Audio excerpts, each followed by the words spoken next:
Ikaw rin yung halong lupa.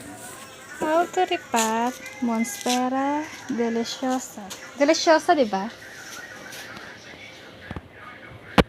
We mix the soil.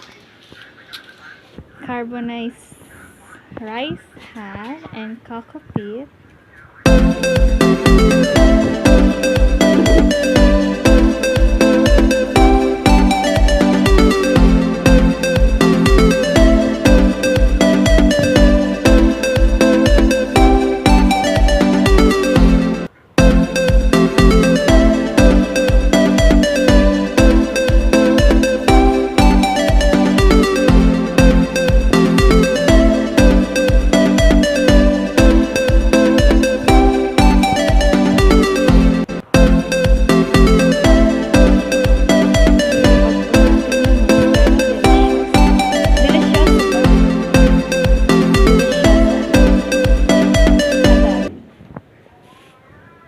Bade, deliciosa o delicioso? Delicious. Delicious. Ay, naku po sa'yo.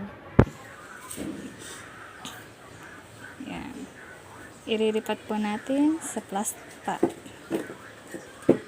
Okay, yan na po ang ating Mostera.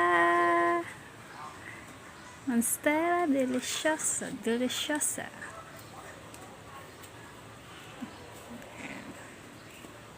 Nakapag-mix na po tayo ng soil niya na cocoa peat saka carbonized rice hull. Minix na rin po natin yung osmocot.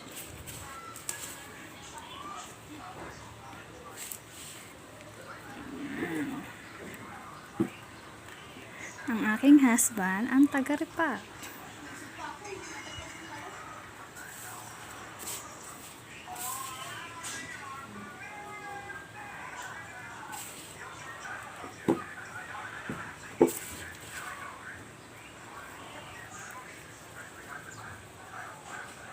Sa mga may gusto, for only 1.8.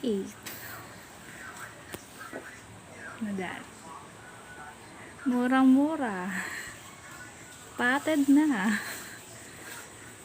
May fertilizer pang kasama. For only 1,800, may meron ka na Mostera Deliciosa. Or Deliciosa. I don't know kung Delicioso o Deliciosa yan.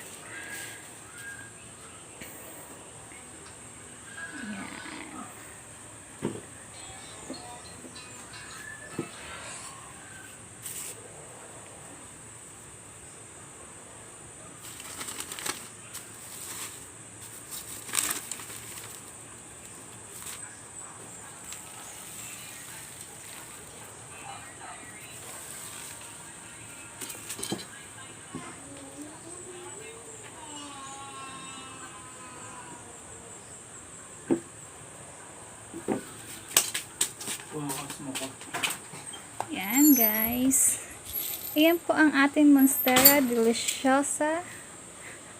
Sa may gusto, for only 1,800. With pot na po yan. We have 2 Mostera Deliciosa. And this one.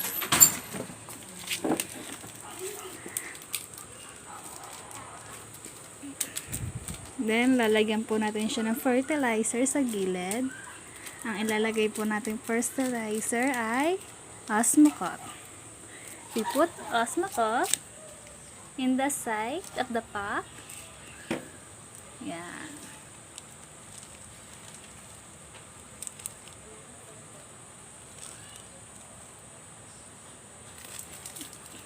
Ayan. We're done. Perfect. Bilikan na lang natin.